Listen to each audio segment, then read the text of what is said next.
14 people don't just disappear. Not in 1981. Not with radios. Not with trucks and tools and a direct line back to federal headquarters. But on April 19, 1981, that's exactly what happened. A Utah state trooper found the truck first. Government issued. Doors unlocked. Engine cold. Inside, 14 water canteens lined up in perfect rows on the dashboard. On the truck bed, survey equipment arranged with surgical precision. Tripods, measuring chains, notebooks stacked and squared at the corners. No blood. No signs of struggle. No note. Just absence. 14 federal surveyors, gone. Michael R. Henson. Age 41. Team leader. 20 years of experience mapping the American West. And 13 others. Geologists. Cartographers. A photographer. All experienced. All trained. All vanished within a 48-hour window. The radio still worked. No distress call was ever made. Their last known location? Deep in the San Juan County canyons, where red rock walls rise like cathedrals and secrets stay buried for generations. What happened in those 48 hours would take 38 years to uncover. And when the truth finally emerged, it revealed something far more terrifying than anyone imagined. This is that story. Before we begin, hit that subscribe button and drop a comment telling us where you're watching from. This channel covers the most haunting cold cases every single week. Cases that deserve to be remembered. Now let's dive in. Michael R. Henson wasn't a rookie. By April 1981, he'd spent 2 decades with the Bureau of Land Management, mapping federal territory from Nevada to Colorado. Canyon systems were his specialty, the kind of terrain that breaks inexperienced surveyors, where GPS doesn't exist yet and one wrong turn means death by dehydration. But Henson didn't make wrong turns. His team of 14 wasn't random either. Each member was handpicked. Geologists who could read rock formations like text. Cartographers who could translate terrain into coordinates. Junior surveyors learning from the best. A photographer to document everything. They arrived in San Juan County, Utah on April 15, 1981. Their mission was straightforward. Map a series of canyon wall formations for potential resource assessment. The federal government wanted to know what minerals, what geological value, what strategic interest lay hidden in those redstone corridors. It was routine work. Bureaucratic work. They had permits. They had protocols. They had 20 pages of federal guidelines dictating exactly how to mark, measure, and document every square mile. What they didn't have was a map showing which rocks you don't touch. The team set up base camp 4 miles from the nearest town, a scattered collection of ranches and single-street settlements where families had lived for 5, 6, sometimes 7 generations. People who knew the canyons not from maps but from memory, from stories passed down, from oral history that predated any federal survey by 150 years. Local residents saw the surveyors arrive. Polite young men and women in government-issued gear, unloading equipment, setting up tents. They waved. They bought supplies at the general store. They followed every rule in the federal handbook. And that's exactly what killed them. Because in San Juan County there were older rules. Rules that didn't appear in any government document. Rules written not in bureaucratic language, but in blood and tradition and the kind of understanding that only comes from living on land long enough to know what it remembers. The surveyors didn't know those rules. They didn't know that certain rock faces weren't just geological formations, they were markers. Guides. Indicators pointing toward places the living weren't supposed to disturb. They didn't know that spray paint and metal stakes could be seen as desecration. They didn't know that some boundaries, once crossed, trigger consequences that no federal authority can stop. On April 15, Michael Henson and his team began their work. Professional. Methodical. Efficient. By April 19 they would all be dead. And it would take 38 years before anyone understood why. April 17, 1981. 2:30 in the afternoon. The team reaches grid section 7 Delta, a massive red sandstone face rising 200 feet from the canyon floor. Natural striations run vertically down the rock like ancient script. The stone glows amber in the desert sun. To the surveyors it's beautiful. It's also just another coordinate on their map. They photograph it from multiple angles. They take measurements, height, width, erosion patterns, mineral composition. Standard procedure dictates they mark it for future reference. So they do. Bright orange survey paint. Sprayed in a 6-foot grid pattern across the rock face. Then metal stakes, driven deep into crevices to establish permanent reference points for future teams. The work takes 90 minutes. They document everything in their field notebooks. Henson signs off on the completed grid. The photographer captures the marked stone from 3 angles. Mission accomplished. What they couldn't have known, what no federal database would have told them, is that this wasn't just rock. To the families who'd lived in San Juan County for generations, this formation had a name. Not an official name. Not one that appeared on any government map. But a name nonetheless, spoken in Navajo and in the borrowed English of multi-generational ranchers who'd learned it from the people before them. The Witness Stone. It wasn't a burial site. Disturbing, it wouldn't unearth bones or artifacts. But it was something arguably more important. A marker. A guide stone. For over 150 years, it had served as an indicator pointing toward actual burial grounds hidden deeper in the canyons, places where ancestors rested in unmapped caves and natural crypts. The oral tradition was simple: don't mark the witness stone. Don't alter the guide face. The stone's natural striations were the map. Changing them meant severing the connection between the living and the dead. It meant disrespecting not just memory, but an active spiritual geography that certain families still navigated, still honored, still protected. But Michael Henson had no way of knowing this. The Bureau of Land Management's cultural impact assessment for this survey area consisted of 2 sentences: no known archaeological sites within project boundaries. No tribal consultation required. It was a catastrophic oversight. Within 3 hours of the marking, word spread through the small communities surrounding the canyon. Someone saw the orange paint from a ridge 2 miles away. Someone else drove past the survey truck and saw the staked rock face. Phone calls were made. Not to police. Not to federal offices. To each other. By sunset on April 17th, a decision had been made. The surveyors were being watched. And by dawn on April 18th, 7 men would drive into the canyon with a single purpose: to stop the desecration by any means necessary. What happened next would become one of the most disturbing unsolved mysteries in modern American history. Until it wasn't unsolved anymore. April 17, 1981, 5:47 p.m. Michael Henson's voice crackles over the radio. Base camp receives the final routine check-in. Grid 7 Delta complete. Moving to overnight position. All personnel accounted for. Check-in scheduled for 0730 tomorrow. Base camp supervisor confirms. Standard exchange. Nothing unusual. That's the last time anyone hears from them. April 18, 1981, 7:15 a.m. A local rancher named Del Morrison is moving cattle along a ridge when he spots the survey truck. It's driving deeper into the canyon system, away from base camp. He doesn't think much of it. Government people are always poking around. He'll remember this sighting later. He'll remember it for the rest of his life. April 18, 11:30 a.m. No scheduled radio check-in occurs. Base camp notes it in the log but doesn't panic. Canyon walls are notorious for blocking radio signals. Teams sometimes go dark for hours. It's annoying but not alarming. Protocol says wait until the 3 p.m. backup window. April 18, 3 p.m. Still no contact. Now it's unusual. Henson never misses 2 check-ins. He's compulsive about communication. Base camp tries raising them on multiple frequencies. Static. Nothing. They decide to wait until morning. If the team doesn't check in by dawn, someone will drive out. April 19, 6 a.m. Base camp supervisor Frank Delacroix takes a truck and drives the route toward Grid 7 Delta. He finds their vehicle at 7:23 a.m. It's parked on a pullout near a canyon access trail. Doors unlocked. Keys in the ignition. And that's when the wrongness hits him. The truck is organized. Not abandoned, arranged. 14 canteens lined up on the dashboard. Survey equipment on the truck bed, positioned with geometric precision. Notebooks stacked. Pens aligned. Even the tarp covering the gear is folded into a perfect square. It looks like a display. Like someone staged it. Delacroix calls it in immediately. April 19, 8:45 a.m. Utah State Police arrive. San Juan County Sheriff's deputies right behind them. They spread out from the truck, searching in expanding circles. No footprints leading away.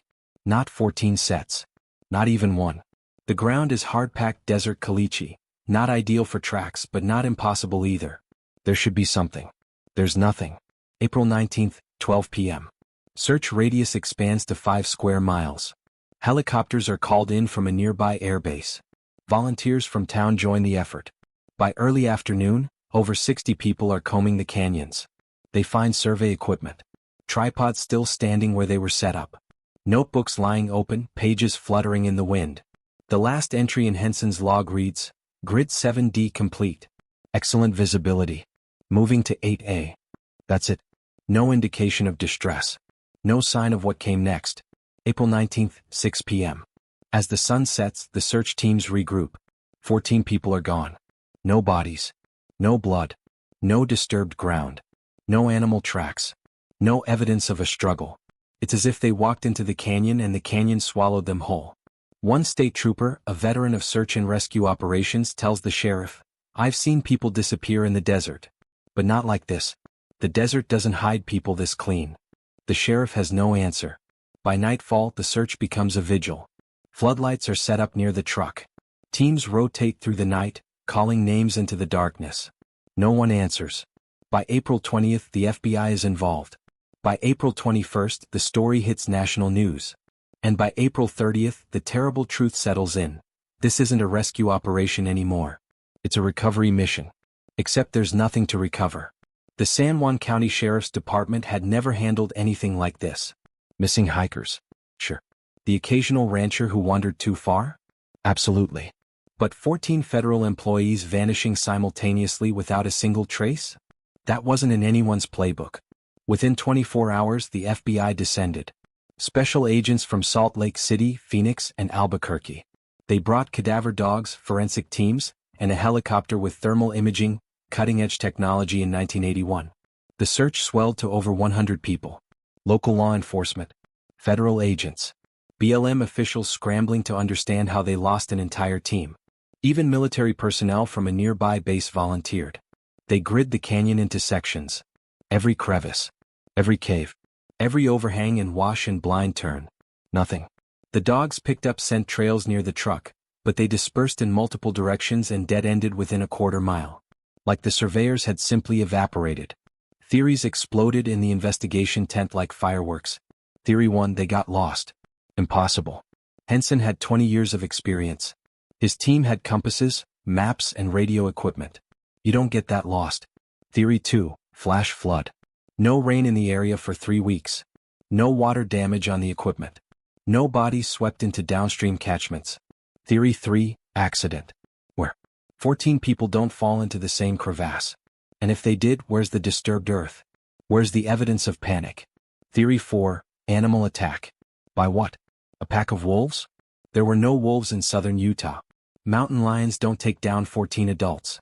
Bears would leave remains. Theory 5: foul play. Now we're getting somewhere. But foul play by whom? And how do you kill 14 people, experienced, fit adults, without leaving blood, shell casings, drag marks, or bodies? The FBI interviewed everyone within 50 miles. Ranchers, store owners, gas station attendants, anyone who might have seen something. Most people genuinely seemed confused. They'd seen the surveyors. Seemed nice. Minded their business. But a few, just a few, said something odd. They marked that rock, didn't they? Which rock? Agents would ask. You know which one. Then silence.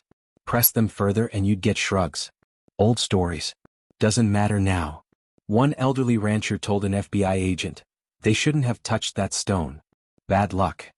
What stone? The agent asked. The one that points the way. Points the way where? The rancher looked at him like he was stupid. To where you don't go. That was it. The man wouldn't elaborate. Lead FBI investigator Martin Cross noted in his report, there is a cultural element to this case that we are not accessing. Local population appears to have information but is unwilling to share. Recommend further tribal consultation. That recommendation went nowhere. By day 5, the active search scaled down. By week 2, it became a recovery mission.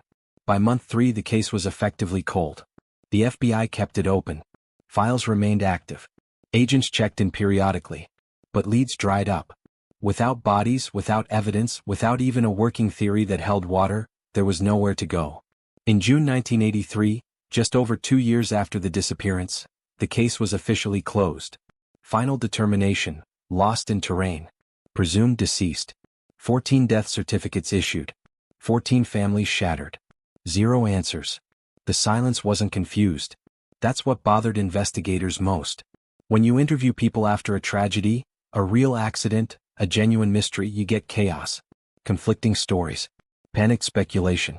People desperate to help but unsure how. That's not what FBI agents encountered in San Juan County. They encountered calm. Ranchers answered questions politely. No sir, didn't see anything unusual. Native families were respectful but firm. We don't know what happened to those people. But there was something underneath. A quality to the silence that felt coordinated. Agent Martin Cross interviewed a man named Joseph Benally 3 times. Each time Benally gave the same answers. Same phrasing. Same pauses. Like he'd rehearsed. Did you see the survey team on April 18th? No. Did you hear anything unusual that day? No. Do you know anything about the rock face they marked? Pause. Then, I know it shouldn't have been marked. Why? Old stories. Respect for the land. What happens if you don't respect it? Benally looked directly at Cross. You don't get to leave. Then he stood up and walked out. Cross wrote in his notes, subject not hostile but clearly withholding. Suggests communal knowledge of events but no willingness to cooperate. Cultural barrier appears insurmountable. The pattern repeated across dozens of interviews. People weren't lying, they were omitting. They'd answer the question asked but volunteer nothing extra. They'd confirm facts but refuse interpretation. It was like talking to a wall that occasionally spoke. One elder, a woman named Margaret Tsosi, told an agent something that would haunt the case for decades. The land remembers, she said. The land keeps balance. What does that mean? The agent asked. It means what it means. Did someone hurt those surveyors?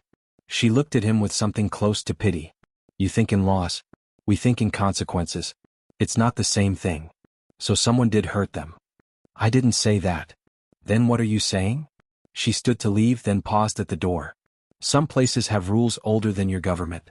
Break those rules and the land corrects it. That's all. The FBI classified her statement as folklore and moved on. But years later, that statement would prove to be the most honest thing anyone said. Because in San Juan County, a small group of people, maybe 5, maybe 10, knew exactly what happened to the surveyors. They knew because they were there. They knew because they made it happen. And they would never tell. Not to federal agents. Not to journalists. Not even to their own families in most cases. Because in their view this wasn't murder. It was correction. A restoration of balance. And you don't confess to doing what was necessary. The wall of silence would hold for 38 years. Until one man, dying and unburdened by the weight of survival, decided it was time to speak. Linda Henson waited by the phone for 6 weeks straight. She couldn't leave the house. Couldn't sleep in the bedroom she'd shared with Michael for 13 years. Couldn't explain to her daughters, Emily age 9 and Sarah age 12, why Daddy wasn't coming home. Is he lost? Emily asked on the 4th day. They're looking for him, sweetheart, Linda said. But her voice cracked on the word looking. By day 10 Sarah stopped asking. She just stared at the door waiting for it to open. It never did. Linda Henson wasn't alone in her nightmare. Across the United States, 13 other families were frozen in the same hell. What? Parents, children, siblings. All waiting for news that made sense. All clinging to hope that defied logic. No bodies meant no closure. No evidence meant no explanation. No answers meant no way to grieve. The federal government offered condolences, form letters signed by bureaucrats who'd never met the missing. The Bureau of Land Management issued a statement about tragic circumstances and ongoing investigations. Politicians made speeches about supporting the families. None of it helped. Because what the families needed wasn't sympathy. It was truth. By 1982, the families formed a support group, 14 fractured households bound together by shared absence. They met monthly in a church basement in Salt Lake City. They shared memories. They cried together. They funded private investigators who found nothing. They appeared on local news stations holding photographs of their missing loved ones. Someone knows something, Linda Henson said into the camera, her voice steady despite the tears. Someone saw something. Please. We just want to bring them home. No one called. Some families eventually held memorial services. Services without bodies. Gravestones with no graves beneath them. Obituaries that used words like presumed and lost instead of died. Other families refused. Refused to accept. Refused to give up. Linda Henson was one of them. She kept Michael's clothes in the closet. Kept his coffee mug on the counter. Kept the porch light on every single night for 38 years because, when he comes home, I want him to know we're waiting. The psychological toll was devastating. Michael's father died of a heart attack in 1984. The doctors called it cardiac arrest. Linda called it a broken heart. 2 other families saw their marriages collapse under the weight of unresolved grief. The children of the missing grew up with a wound that couldn't heal. How do you mourn someone who's missing? How do you move on when there's no funeral? No closure? No body to bury? Sarah Henson, Michael's older daughter, wrote in her college admission essay, "My father disappeared when I was 12. I'm 20 now. I still don't know if I'm supposed to miss him or wait for him." By 1990, some families had started to accept they'd never know. By 2000, most had given up hope of answers. By 2010, the case was a footnote, a historical curiosity, a mystery that true crime forums occasionally discussed but never solved. The families aged. The children became adults. Grandchildren were born who never met their grandfathers. And still no one talked. No one confessed. No one broke the silence. Until one man decided that dying with the secret was worse than living with it. 1983, the case is officially closed. Files are boxed and sent to federal archives. The 14 names are entered into missing persons databases. Databases that will yield nothing for 36 years. 1985. Most investigators move on. New cases demand attention. The surveyors become a cold statistic. But not for everyone. Detective Marcus Tully, a Utah State Police investigator who'd been part of the initial search, couldn't let it go. Even after retiring in 1987, Tully spent his own time, his own money, driving back to San Juan County.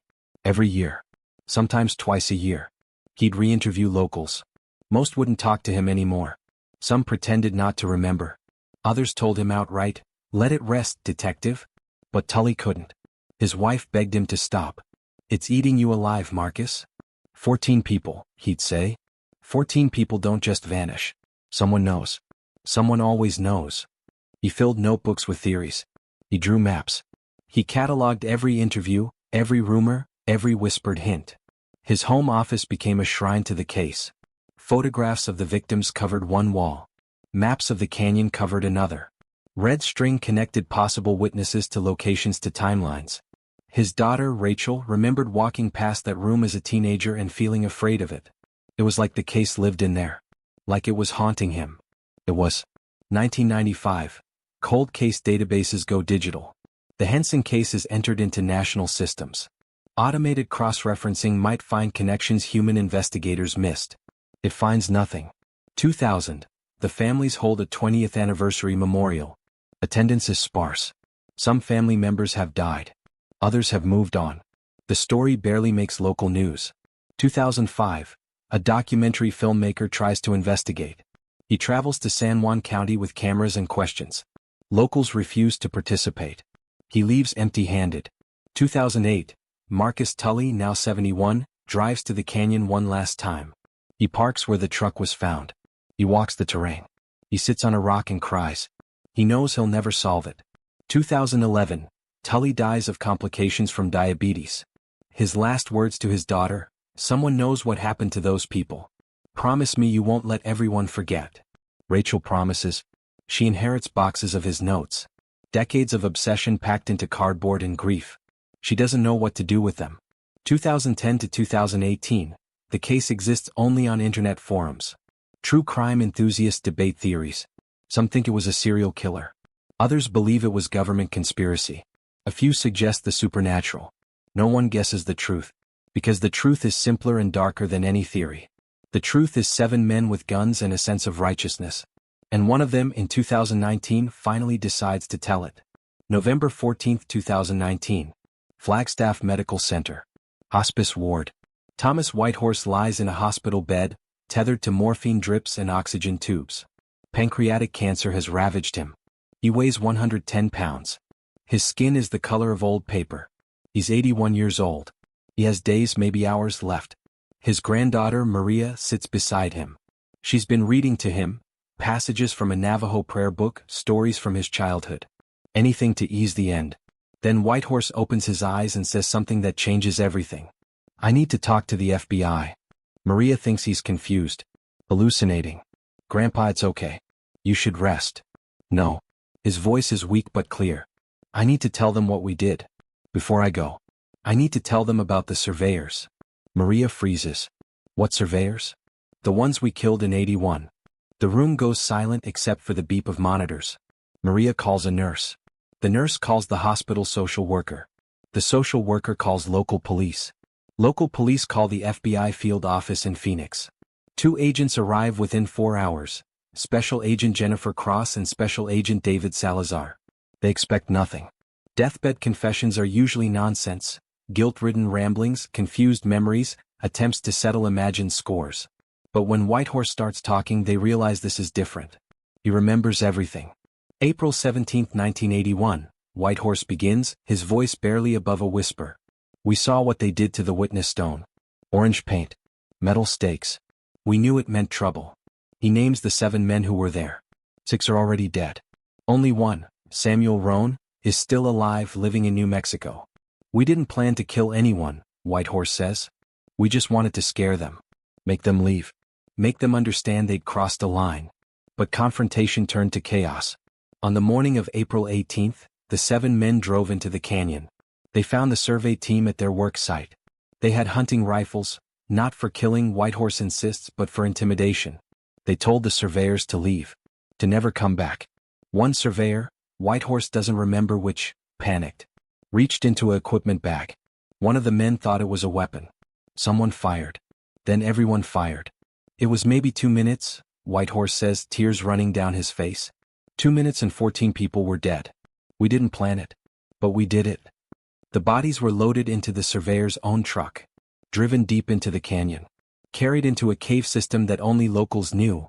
A network of passages that had been used for ancestral storage for generations. The bodies were left there. The cave entrance was collapsed with carefully placed charges. Then the 7 men drove the truck back to the pullout. They arranged everything to look abandoned but orderly. A final insult, making it look like the surveyors had simply walked away. We thought we'd take it to our graves, Whitehorse whispers. And we almost did. But I can't die with this. I can't face what comes next carrying this. He draws maps. Shaky, weak lines showing canyon routes, cave locations, hidden passages. He gives exact coordinates. Agent Cross records everything. Agent Salazar takes notes, his hand shaking. When Whitehorse finishes, he looks at Maria. I'm sorry you have to know this about me. But those families deserve to know. They deserve to know 38 years ago. Thomas Whitehorse dies 3 days later. But his confession lives on. And it finally, gives investigators what they've needed for nearly 4 decades. The truth. March 2020. The FBI forensic team arrives in San Juan County. They bring ground-penetrating radar. Cadaver dogs. Structural engineers. Archaeologists trained in cave recovery. And tribal liaisons, because this time they're not making the same mistakes. The location is remote.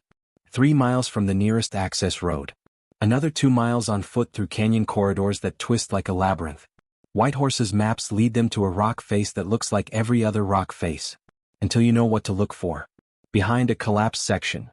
Boulders that look naturally fallen but are actually precisely placed. There's an opening. Barely 3 feet wide. The dogs alert immediately. The structural team spends 2 days clearing the entrance safely. Every rock removed carefully, documented, photographed.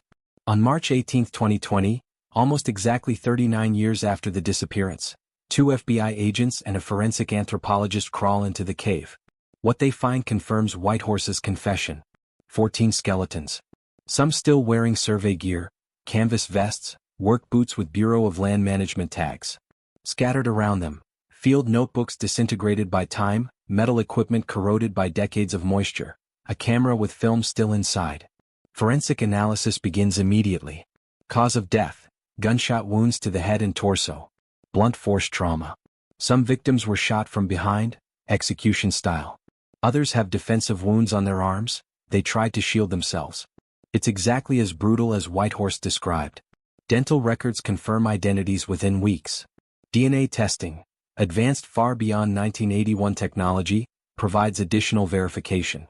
Every single surveyor is accounted for. The recovery takes 6 weeks. Each set of remains is removed with archaeological precision.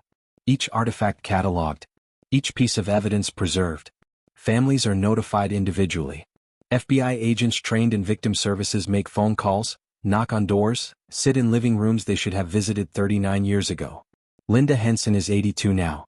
When 2 agents arrive at her door, she knows before they speak. You found him. Yes, ma'am.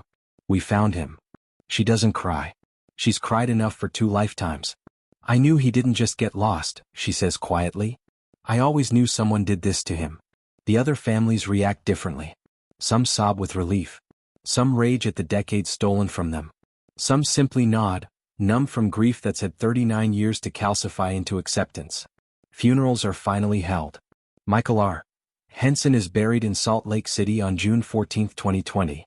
His daughters, now 48 and 51, stand beside Linda at the graveside. 3 grandchildren Michael never met stand there too.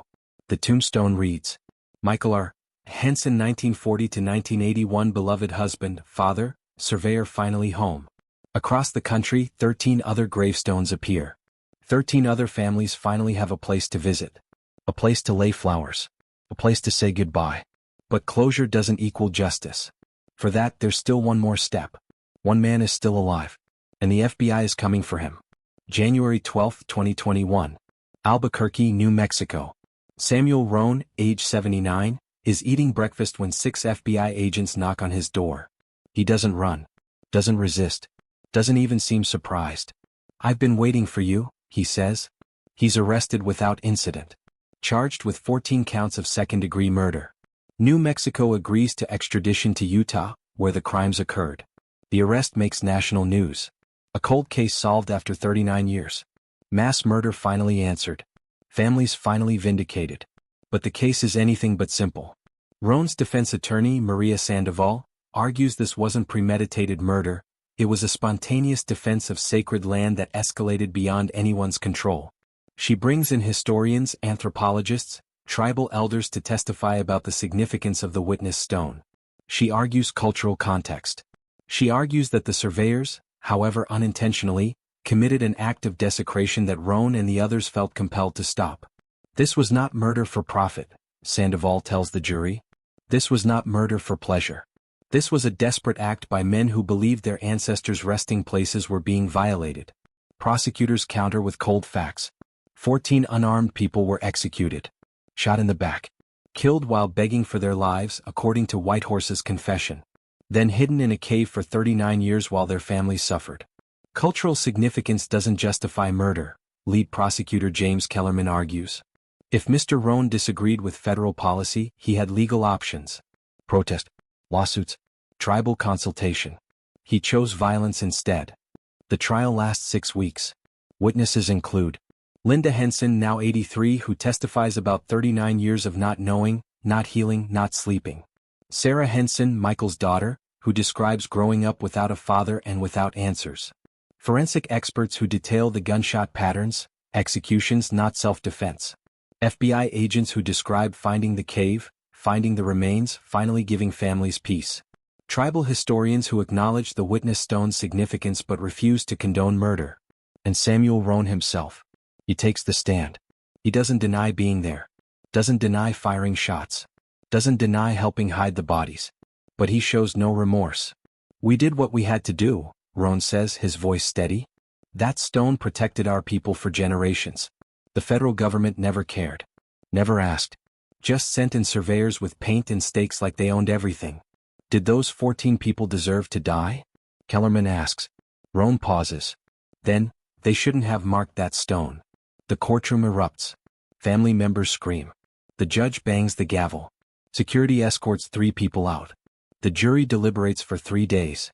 On February 28, 2021, they return a verdict. Guilty. All 14 counts. Sentencing is set for April 19, 2021, exactly 40 years to the day the truck was found. Roan receives life without parole. At age 79, it's effectively a death sentence. He makes a final statement. "I protected what was ours. I'd do it again." Linda Henson, watching from the gallery, whispers, "You took everything from us. And you feel nothing." But some families feel vindicated. Justice, 40 years late, is still justice. Others feel only emptiness. Because no verdict brings back the dead. The case is closed. The perpetrators are dead or imprisoned. The bodies are buried. The families have answers. But nothing feels resolved. Because this case isn't just about 14 murders. It's about something deeper. Something America has never fully reconciled. Who owns the land? Who decides what's sacred? When does protection become violence? The surveyors were innocent. They followed federal protocol. They had permits, maps, orders. They did their jobs exactly as instructed. They marked a rock face because their government told them to. And they died for it. The killers believed they were defending something sacred. They saw federal surveyors as invaders, armed not with weapons but with bureaucracy, marking ancient sites with orange paint and calling it mapping. From their perspective, the surveyors weren't innocent. They were the latest in a long line of people who took what wasn't theirs, ignored what they didn't understand, and left destruction in their wake. Both things can be true. 14 people went to work and never came home. That's tragedy. 7 people felt so powerless to protect their heritage through legal means that they resorted to violence. That's tragedy too. The federal government updated land management protocols after the case was solved. Now, before any survey of potentially sensitive areas, tribal consultation is mandatory. Cultural impact assessments must include oral history, not just archaeological databases. But that change came 40 years too late. 14 people died because systems failed. Because maps didn't match memory. Because federal authority didn't recognize indigenous sovereignty. Linda Henson died in December 2022, 18 months after Roan's conviction. She was 84. Her daughter said she finally seemed at peace, not happy but unburdened. She waited 40 years to bury Dad, Sarah said at Linda's funeral. And once she did, I think she was ready to go. The other families have scattered. Some forgave. Others never will. The grandchildren of the surveyors, people who never knew their grandfathers, struggle with complicated inheritance. A name, a story, a tragedy. Samuel Roan remains in Utah State Prison. He's 82 now. He'll likely die there within a few years. He gives no interviews. He answers no questions. He expresses no remorse. Thomas Whitehorse's granddaughter, Maria, started a foundation, the Witness Stone Project. It works to document sacred sites on federal land before they're disturbed. It bridges the gap between indigenous knowledge and government mapping. My grandfather did a terrible thing, Maria says. But maybe something good can come from it. Maybe we can prevent this from ever happening again. Deep in the San Juan County canyons, the Witness Stone remains. The orange paint was removed within days of the murders by locals who restored the rock face as best they could. The metal stakes were pulled out. The natural striations were left untouched. No federal survey has returned to that area since 1981, and likely never will. The canyon remembers. The families remember.